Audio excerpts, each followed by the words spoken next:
अस्सलामुअलैकुम dear listeners, उम्मीद है आप सब लोग ठीक ठाक होंगे। तो आज का दिन मेरा भी ऐसा ही चमकता दमकता सा गुजरा, क्योंकि आज मेरे मामा पापा आए मेरे घर और वो मेरे लिए लेकर आए बहुत ही खुशबूदार डिलीशियस सीजनल मैंगो, और बच्चों के लिए भी बहुत कुछ। तो बच्चों ने उसी टाइम ही खा पी लिया, और साथ ही मामा ने मेरे लिए बनाई हुई थी मैंगो की चटनी और हलीम, तो वो भी लेकर आई।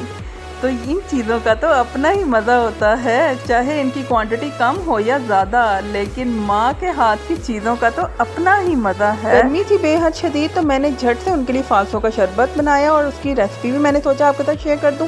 तो मैंने 1 चाय का कप भरकर जो है वो फालसे लिए, और उसमें 1 चाय का चम्मच भरकर मैंने नमक का डाला, और 5 से 6 खाने वाले चम्मच नॉर्मल जो है वो मैंने चीनी के डाले, और फिर ठंडा ठार पानी डालकर उसको मैंने शेक कर लिया, और फिर उसके बाद मैंने इसको छान लिया। पानी में मौजूद उस मटेरियल को फेंका नहीं, बल्कि उसको दोबारा जग में डाला, और फिर 4 चाय का चम्मच नमक और 2 से 3 खाने वाले चम्मच चीनी के डालकर मैंने इसको दोबारा से शेक किया, और फिर दोबारा से इसको छाना, और फिर उस मटेरियल को लास्ट टाइम फिर मैंने जग में डाला, और लास्ट टाइम में सिर्फ मैंने इसमें पानी डालकर जो है इसको शेक किया, और फिर से इसको छाना, और ये बहुत ही ज़बरदस्त सा जूस बनकर तैयार हो गया, जिसको हमने ग्लासों में डालकर सर्व किया, एंजॉय किया, और हमें बहुत मज़ा आया। आपको ये वीडियो पसंद आएगी। इसी के साथ मुझे दें इजाज़त, चैनल को सब्सक्राइब कर दें, वीडियो को लाइक और शेयर कर दें। अपना बहुत ज़्यादा ख्याल रखें। फ़ी अमान अल्लाह। अस्सलाम वालेकुम।